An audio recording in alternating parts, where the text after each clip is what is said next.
මෙයාට වෙන ගෑණියෙක් ඉන්නේ. මෙයාගෙන් ඒ ගෑණිට ළමයෙකුත් හම්බෙන්නේ. දැන් මෙයාට ඕනි මගෙන් ඩිවෝස් වෙලා ඒ ගෑණිත් එක්ක රට ගිහිල්ලා සතුටින් ඉන්න. තාගේ මොකක් හරි වැරද්දක් සිද්ධ වුණාට වාසලට මෙහෙම කරන්න. ඔයා තාමත් මෙයාගේ පැත්තට ගන්නෙ. සේරටම වග කියන්න ඕන ඔයාලා වෙන කවුරුත් නෙවෙයි. ඔයයි වග කියන්න ඕන. කෙලින් තීරණයක් අරගෙන යාව ඩිවෝස් කරන්න බැරුණේ අම්මේ මාමව පොඩි කාන්දලා හදපු විදිය නිසා.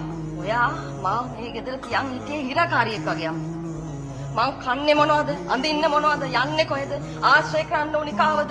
කරන්න ඕනි මොනවද? ඒ හැමදේම තීරණය කර ඔයා. කවද්ද මට මේ ගේ ඇතුලේ මං කැමති දෙයක් කරන්න ඉඩ දුන්නේ? මට ඉස්කෝලේ යාළුවෙක් හිටියේ නෑ. මට ඉස්කෝලෙන් යන්න ගේ ට්‍රිප් එකක් මට යන්න දුන්නේ නෑ. මාව තනියම ක්ලාස් එකකට යවන්නේ. මම කවදාවත් ක්ලාස් එකට ගිහිල්ලා නෑ. හැම සබ්ජෙක්ට් එකකටම ගුරුවරු ගෙනල්ලා මේ ගෙදර ඇස්සේ මට ඉගෙනුවේ. මං හිතුවා හරි A-level කරාට පස්සේ මට දුර කැම්පස් එකට යන්න පුළුවන් කියලා. ඒත් ඔයා මොකද්ද කරේ? ප්‍රයිවට් කැම්පස් එක දාලා කිසි වැඩක නැති ඩිග්‍රියක් කරවලා ඒ ඩිග්‍රී ඉවරනකොට තාත්තා මගේ පස්සෙන් එව්වා. මං කොල්ලෙක් එක්ක යාළුනා තියා. මගේ තාත්තා රැන්න වෙන පිරිමියෙක්ගේ අතින්වත් අල්ලලා නැහැ. බැන්දට පස්සේ මොකද්ද කිව්වේ?